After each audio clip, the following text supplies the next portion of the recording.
Баршаңызға сәлем, Келинка Макоштың YouTube арнасына қош келіпсіз. Бүгін мен сіздерге осындай жұмсақ балалық шақтың дәмдісі лакомка булочканың қалай жасауды көрсететін боламын. Ішіндегі кремінің өзі нәзік, дәмді болып шығады.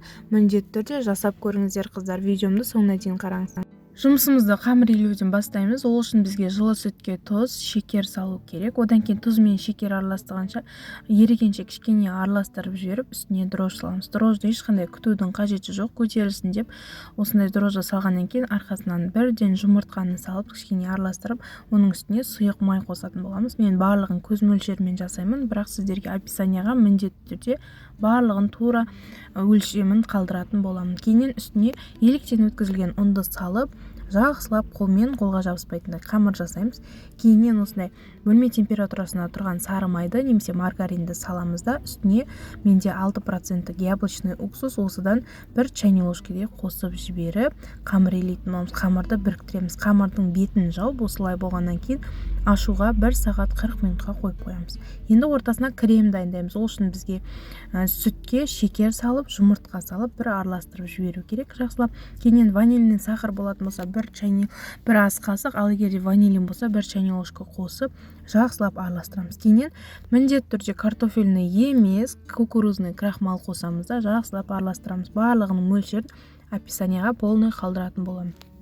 Кейіннен астын жағып, осылай бір келкі тоқтамай қозғап тұрып, осылай қою массаға жеткеннен кейін үстіне ыстық күйінше сары майды салып, сары май ерігенше жақсылап бір араластырып алып, бетін полный жауып, пленкамен жауып, суытуға алып қоямыз. Бұл уақытта біздің қамырымызды ашиды. Қамырымызды алып, өзімізге қажетті бөліктерге бөліп аламыз. Негізі 100 граммнан бөлсеңіздер болады, бірақ үлкен кішілігіне қарай өздеріңіздің көңілдеріңізге ұнағанынсындай қылып бөліп алсаңыздар болады. Мен барлығы қалай бөлгенім, неше бөлген барлығы видеода көрсетіліп тұр қыздар.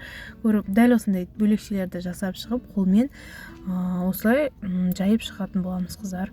Қыздар, менің YouTube арнама жазылмаған болсаңыз, менің YouTube арнамда қонақ болсаңыз, міндетті түрде жазылып алыңыз. Өйткені мен алда келе жатқан жаңа жылдық мейрамға арналған, барлық мейрамдарға арналған үйде бар заттардан жасалынатын рецепттер салып отыратын боламын қыздар. Дәл осы видеода көрсетілгендей етіп, домалақ қылып жайып, бір шетіне кішкене ақ май жағып жеріп, осылай орап шығамыз қыздар. Кейіннен 15 минутке демалдырып қойып, бетіне жұмыртқа жағып пісіріп алатын боламыз.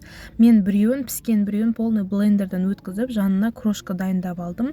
Менің құрастырған керім көрінбей қапты, өкінішке орай. Сіз осылай ортасына кремді жағып, осылай бетін өзінің крошкасына немесе жаңғаққа бүйтіп малып алсаңыздар болады қыздар. Бала-шаға өте сүйсініп жеді. Міндетті түрде жасап көріңіз, дәмді болып шығады.